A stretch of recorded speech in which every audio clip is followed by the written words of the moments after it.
Welcome back, it's Phoenix Stables here, and today we're going to be doing a DIY tutorial on how to make a Schleich horse blanket. This has been highly requested on my Instagram, and I thought it would be perfect since it's winter, and I think it would be such a great idea. So anyway, let's get into it. So let's start off with the materials that you are going to be needing. So first you're going to need a little cutout. I just use mine out of paper, and I just trace it like this, and you do have to measure it to the horse. So this is a horse size, obviously, so I want it to fit like that. So you just have to measure that, but that's basically what you need to do for that.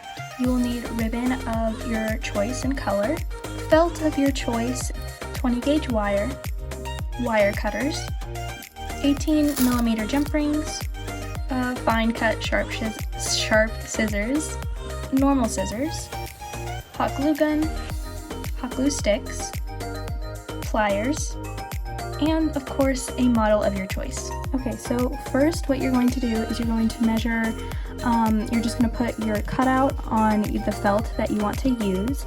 And I'm just going to take a Sharpie and I'm just going to outline it. Okay, so here is my cutout, and like throughout the video we are going to be measuring to see if it fits our model correctly, and so I just look for it overlapping just enough at the front so that there's enough room for the buckle and for it just to look more realistic. So now what we're going to be doing next is we're going to make a buckle. Basically what you're going to do, here I'm going to try and zoom in. So here we go. You're going to take one end and then you're going to bend it to the right so that there's a bend, and then you're going to want to go to the other side like that, and then you're going to want to bend it that way. So now you have kind of a little hook, and then you're going to want to take the side that is also straight again, and you're going to want to bend it like that. So now you've made just a little circle, and you're going to, just smush it down, make sure that it's nice and secure. And then you're going to go on the other side where it's straight and bend it again. And then repeat it on this side. And now we've got a nice little buckle. Alright, so now I have repeated this 2 times. So now we have 2 little buckles. Then you're going to take some of the ribbon that you have.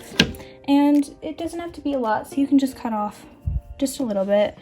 So I'm just going to cut it off here. But then you're going to want to you want to thread the buckle. So you're going to want to go in through one side, like that.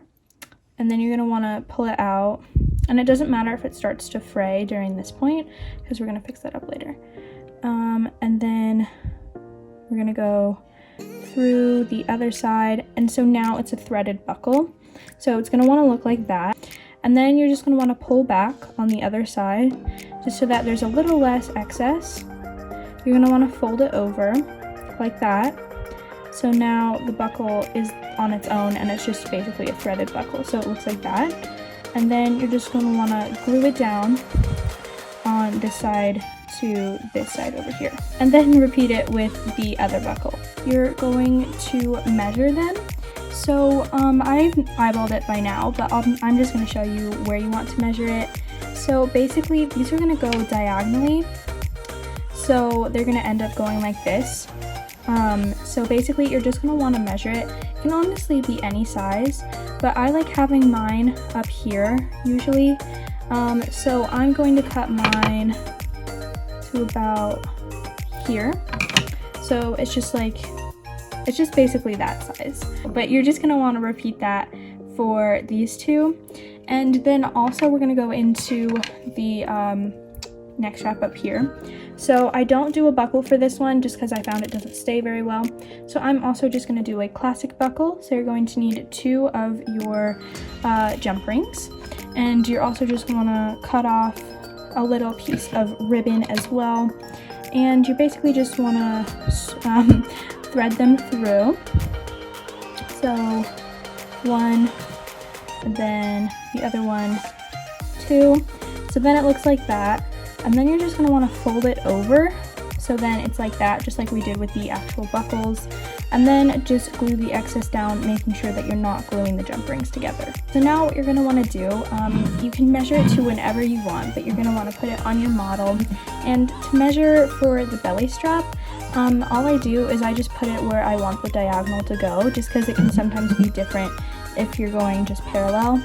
So I normally like to put it like the end one just like a little farther over, so like there, and then obviously repeat it. I would put the other one here, and then with this little one you're going to want to put it on this side, and I give mine just a little bit of room so that there's room for the other side to overlap over here, so that it makes it more realistic. Okay, so here is what it should be looking like so far. We just have our little buckle here and then 2 of them here. And so next we're going to just cut a really long piece of ribbon here. You can always cut more, but you know, mine's pretty long. So next, this is just measuring the other sides, which is pretty simple. So basically you're just going to want to copy the length here, like, and see where it kind of lines up with each other. You want to make sure it's kind of as lined up as possible. You can even use a ruler to measure out the line, or you can eyeball it like I do, and then you just want to measure it to where you think it stops up here, and then you're just going to want to repeat that to the other side, and then of course do the same thing here and measure it up to the other side. Okay, so here are the pieces all measured out. So I've just gone and, you know, just made it as parallel as possible. But now basically I'm just gonna use this as an example. This would probably be a little too small or not. So you're gonna want to take the ribbon and you're gonna want to line it up on the side, and then you're basically just going to want to drag it all the way across so it looks like that. And make sure that you don't put it too over the edge, because then you might have to cut it and that will cause fraying. So you want to make sure you get it almost exactly on the line, and then you're just going to want to glue it down. Okay, so here is the one side all finished. So basically what I had to do is I had to cut off a little bit of the felt over here just because it was coming out a little bit. But so yeah, I like to take a little more ribbon than I actually need, so then I just have excess on the other sides of it, so then it's just easier to cut off rather than having too little. So you're just going to want to repeat it on this side as well and make sure it goes all the way around, and then cut it off and clean it up if you need to. And then we are going to move on to this side.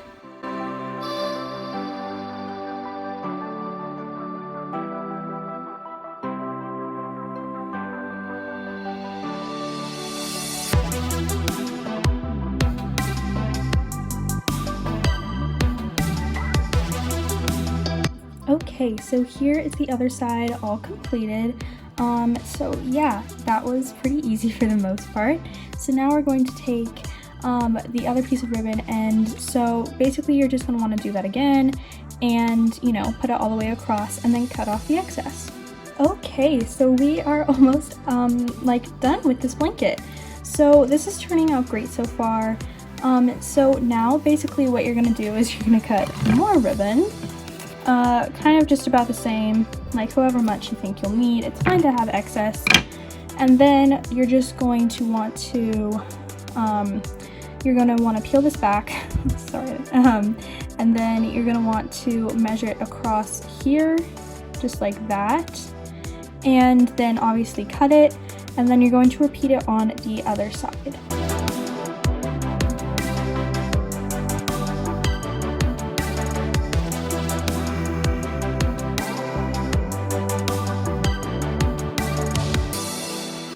Okay, so here is the finished little sides over here, and now you're going to want to do what we've been doing, but you're just going to want to do it on the diagonal line.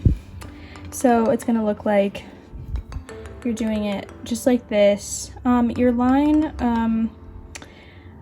doesn't have to be perfect on this side because it's going to be covered up by felt. So anyways, you're just going to want to do it diagonally like that, and then repeat it on the other side, and then cut whatever excess you have.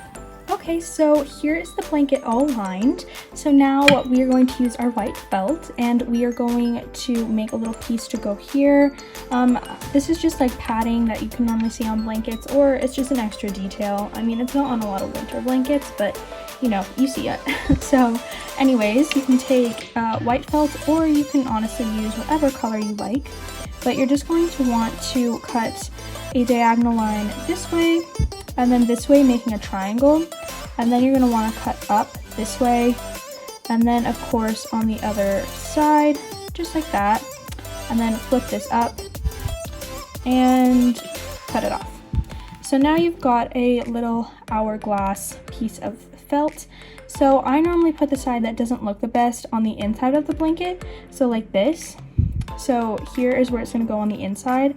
So if I hold it down and then if I just flip it back up, then it's going to look like that. So you're basically just going to want to glue it. Anyways, as I was saying, you're going to want to take your glue and you're going to want to put just a little dab of glue where you think it's going to stay the best, and then hold it down for a couple seconds. On this side it honestly just doesn't matter because it's being covered. And then on this side we're also just going to put the glue here, just like that. And I'm going to put just a little more because I have a bigger piece of felt. So there we go. And then you're going to put it down just like that. And you've got a cute little felt detail here to seal it, to stop it from fraying. We're going to take our hot glue and we're just going to make a little dab of glue around it, just like that. You don't need a lot, but my fingers are kind of immune to this, so you can also wait for it to cool down. But then you're just going to want to squeeze it. And then when it's hardened like that, you've got just a little sealant, and then you can just cut off the excess like that, so that it just stops the ribbon from fraying. And then you're just going to want to repeat that on all these little pieces of ribbon that you have. Okay everyone, here is the finished product. I'm so happy with how it came out. I think it looks so great on Aura, and these are going to be her new stable colors. I decided she would look great in pink. So I love how this looks on her, and I'm working on trying to get all these stable colors out for all my ponies at the barn. It's going to take quite a bit though. And yes, I am trying to work on making a tack shop for my, for Schleich, but that probably won't happen until the summer probably, because I just have a lot going on right now. But yeah, so I hope this was helpful for you guys, and I hope this was fun to watch. It's not one of my usual content videos, but I thought this would be helpful.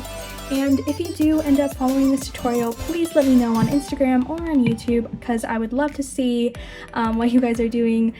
And I would just love to see if you use this video or tutorial. So anyways, thank you guys so much for watching. Remember to like and subscribe down below, and I will see you guys in my next video. Bye guys!